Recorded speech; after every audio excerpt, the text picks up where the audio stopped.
Untuk mengetahui suasana terkini jelang pemberangkatan jemaah haji kloter 1 gelombang pertama dari Bandara Soekarno-Hatta, Tangerang, Banten, kita akan terhubung dengan jurnalis Kompas TV Abel Insani dan juga juru kamera Yohan Bagja. Selamat malam, Abel. Abel, jam berapa kloter 1 gelombang pertama jemaah haji Indonesia termasuk dari embarkasi Jakarta Pondok Gede ini akan berangkat dari Bandara Soekarno-Hatta? Rencananya pukul 00.45 waktu Indonesia Barat, Titia dan juga saudara, atau Jumat dini hari nanti.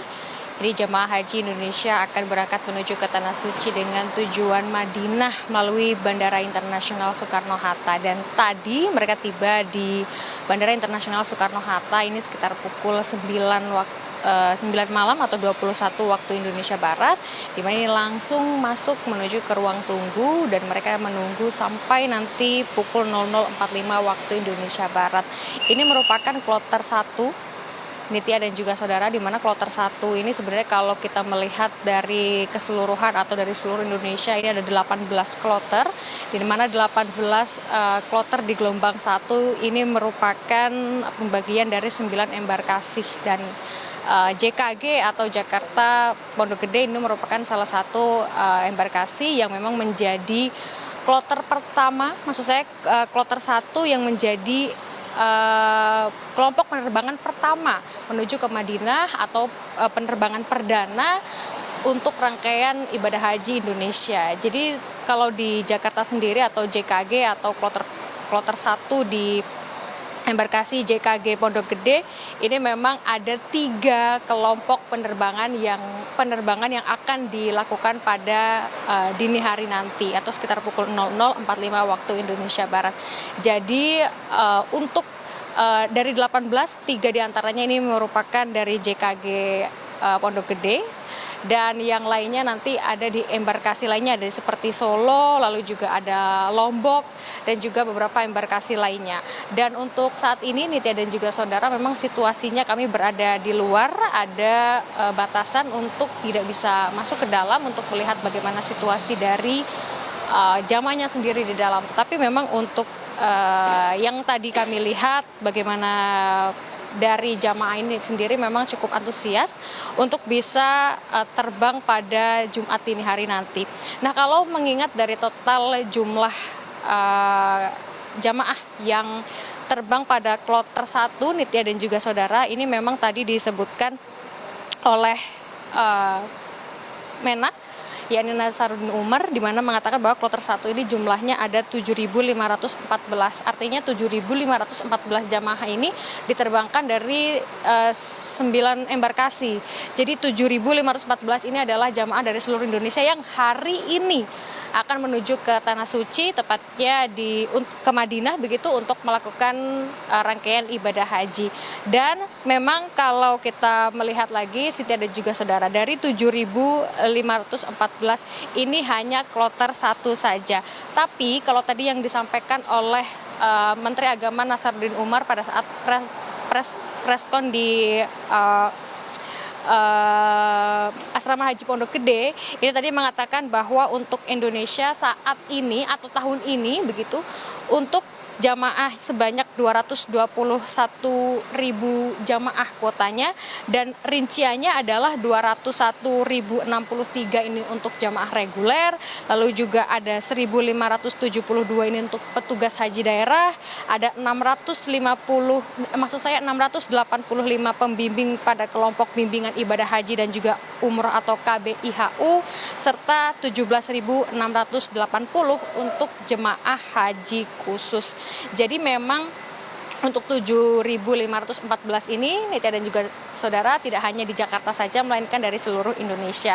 Dan di Jakarta atau melalui Bandara Internasional Soekarno-Hatta untuk Jumat dini hari nanti ada 3 kelompok penerbangan yang dilakukan pada hari ini. Jadi memang untuk saat ini Nitya dan juga saudara, semua jamaah haji yang akan terbang pada Jumat dini hari nanti ini sudah berada di dalam nanti akan melakukan penerbangan pukul 00.45 waktu Indonesia Barat menuju ke Madinah. Dan nanti di Madinah mereka akan melakukan arba'in atau sholat 40 waktu, di mana ini biasanya memang dilakukan sebelum mereka melakukan ibadah haji atau pada puncak haji di Mekah. Jadi mereka akan melakukan ibadah selama 40 waktu terlebih dahulu di Madinah, lalu mereka nanti akan mengambil mikot, lalu mereka akan menuju ke Mekah, umroh terlebih dahulu, baru nanti pada puncak ibadah haji mereka akan melakukan puncak ibadah haji atau ritual dari haji itu sendiri. Dan itulah titik di mana penantian mereka selama bertahun-tahun ini dinantikan. Jadi memang kalau kita melihat Nitya dan juga saudara, penantian untuk melakukan ibadah haji di Indonesia ini memang terbilang cukup lama. Menunggu ini tidak hanya setahun 2 tahun, melainkan bisa 10 hingga 20 tahun. Bahkan tadi saya sempat bertanya ada yang sampai 30 tahun. Artinya memang ini adalah hal-hal yang paling didamba-dambakan oleh jamaah haji Indonesia yang pada hari ini bisa terbang ke Tanah Suci. Dan tadi juga saya sempat bertanya dengan jamaah haji yang memang masih terbilang sangat muda begitu ya. Karena kalau kita melihat Nitya dan juga saudara, untuk tahun ini untuk jamaah haji paling muda ini berada di umur 18 tahun dan yang paling tua ini ada di umur 86 tahun. Jadi memang untuk tahun ini juga ada aturan yang cukup berbeda Nitya dan juga saudara. Ada kategori pembatasan umur dari Arab Saudinya sendiri. Jadi kalau sudah umur 90 tahun ke atas, ini artinya tidak boleh melakukan ibadah haji untuk tahun ini begitu. Jadi untuk tahun ini aturan untuk umur ini dijaga cukup ketat dari peraturan Arab Saudi itu sendiri. Mengapa demikian? Kalau tadi yang disebutkan oleh Menteri Kesehatan sempat mengatakan bahwa memang untuk saat ini Arab Saudi sangat membatasi dan juga memperketat peraturan kesehatan. Jadi untuk lansia yang berumur lebih dari 90 tahun ini screeningnya luar biasa, begitu ketat begitu ya, sehingga untuk Indonesia sendiri atau negara Indonesia khususnya ini untuk lansia yang berusia lebih dari 90 tahun untuk tahun ini tidak diperkenankan untuk melakukan ibadah haji terlebih dahulu. Tapi kita akan melihat apakah ini memang saklek dilakukan setiap tahunnya atau memang tahun ini saja, karena seperti yang kita tahu bahwa Indonesia dari tahun ke tahun untuk jumlah dari jamaah lansia ini memang cukup banyak. Termasuk dari 2 tahun yang lalu hingga saat ini masih sama temanya, yakni adalah Haji Ramah Lansia, di mana jumlah lansia yang cukup banyak. Bahkan untuk hari ini saja, Nitya dan juga saudara, untuk di embarkasi Jakarta Pondok Gede ini ada 64 lansia yang terbang pada hari ini. Jadi kita akan lihat apakah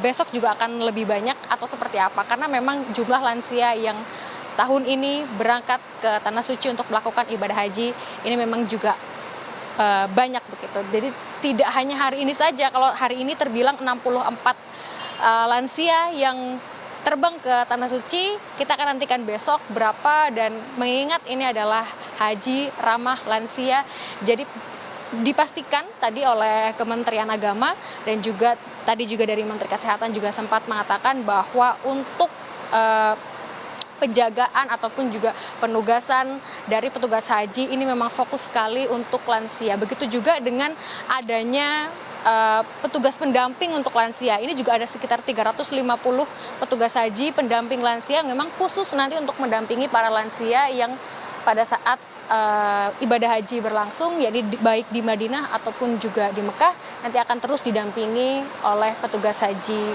dari Indonesia. Kembali ke Anda, Nitya. Bicara mengenai kekhususan untuk haji ramah lansia dan juga mengingat bahwa tahun ini pelaksanaan haji di Arab Saudi memang masih bertepatan dengan musim panas begitu ya, Abel. Apa saja yang menjadi imbauan baik dari Menteri Agama dan juga Menteri Kesehatan terkait hal-hal yang memang harus diwaspadai oleh jemaah yang akan berangkat Jumat ini hari?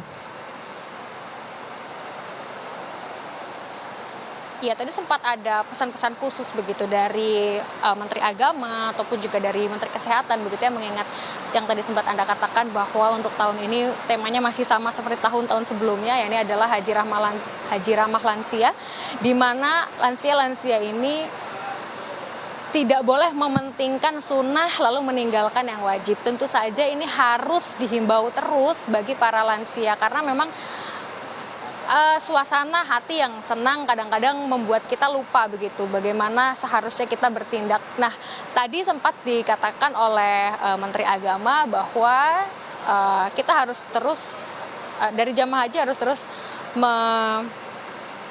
melihat kondisi dari badan itu sendiri, apakah masih kuat atau tidak, jangan terlalu dipaksakan. Ketika memang untuk arba'in 40 waktu dianggap ini cukup berat atau badan sudah tidak mulai fit begitu, ini maka bisa disisihkan terlebih dahulu untuk bisa menjaga energi agar pada saat puncak ibadah haji berlangsung ini tidak merusak ibadah haji itu sendiri. Jadi memang untuk Menak tadi menegaskan bahwa untuk khususnya jamaah lansia ini bisa energinya disimpan dengan baik begitu ya, mengingat di Arab Saudi ini masih musim panas terakhir begitu, dan mungkin di sana akan sekitar 40 derajat cuacanya begitu. Jadi inilah yang juga harus diperhatikan oleh pendamping lansia ataupun lansia itu sendiri, atau bahkan dari pengalaman-pengalaman sebelumnya untuk lansia ataupun juga untuk satu kloter ini biasanya akan ada jamaah yang mendampingi jamaah lainnya begitu. Nah, ini juga kadang-kadang para jamaah ini mengingatkan pada jamaah lansia untuk tidak terlalu aktif begitu ya, mengingat kondisi dan juga cuaca ini bisa menyebabkan badan drop begitu, sehingga mereka diminta atau bisa menjaga lansia ataupun juga jamaah yang lainnya. Tadi juga sempat saya melihat untuk tim kesehatan yang tadi juga sudah memeriksa dokumen dari para jamaah haji yang hari ini berangkat, ini juga tadi sudah dibekali beberapa tools atau beberapa kits, dari ada hand sanitizer, ada masker, ada obat-obatan ringan, lalu juga ada oralit. Nah, mengapa ini penting nih dan juga saudara? Tentu seperti yang dikatakan tadi, untuk menjaga kesehatan ini juga perlu karena di sana masih musim panas, lalu yang paling mungkin terjadi adalah dehidrasi bagi para jamaah haji, termasuk lansia ini sangat rentan dehidrasi, sehingga tools atau alat-alat yang tadi dibekali oleh Kementerian Kesehatan khususnya ini juga menjadi sangat penting bagi para jamaah haji. Nah, kalau bicara soal oralit tadi, salah satu yang paling menarik adalah kenapa oralit, Nitya dan juga saudara, ternyata oralit ini bisa meminimalisir dehidrasi yang bisa saja terjadi bagi jamaah haji Indonesia di Arab Saudi. Karena ternyata kandungan dari oralit ini bisa meminimalisir dehidrasi pada tubuh-tubuh jamaah yang kepanasan. Jadi memang kadang jamaah ini tidak merasa kepanasan, tetapi ternyata tubuhnya sudah tidak kuat.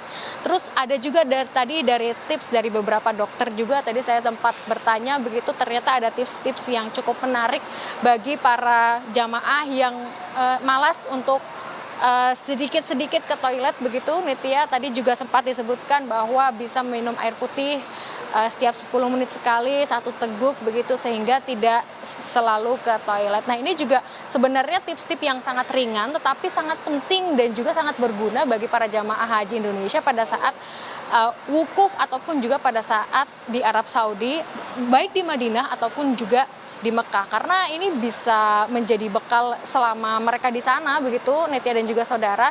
Dan ini juga bisa menjadi catatan tidak hanya bagi para jamaah saja, tapi juga para petugas haji yang bisa juga untuk mengedukasi para jamaah haji Indonesia yang nantinya akan di sana. Jadi Nitya dan juga saudara, saat ini di Bandara Internasional Soekarno-Hatta khususnya di Terminal 2, semua dari jamaah haji Indonesia sudah masuk, sudah sedang menunggu. Mereka akan terbang ke tujuan Madinah dan nanti mereka di sana akan melakukan arba'in, akan mengambil mikot dan akan melakukan umroh, lalu akan melakukan haji. Begitu yang bisa saya sampaikan sekiranya. Balik ke Anda, Nitya. Terima kasih jurnalis Kompas TV Abel Insani menjelang keberangkatan dari jemaah haji Indonesia kloter pertama, kloter 1 gelombang pertama. Terima kasih Abel.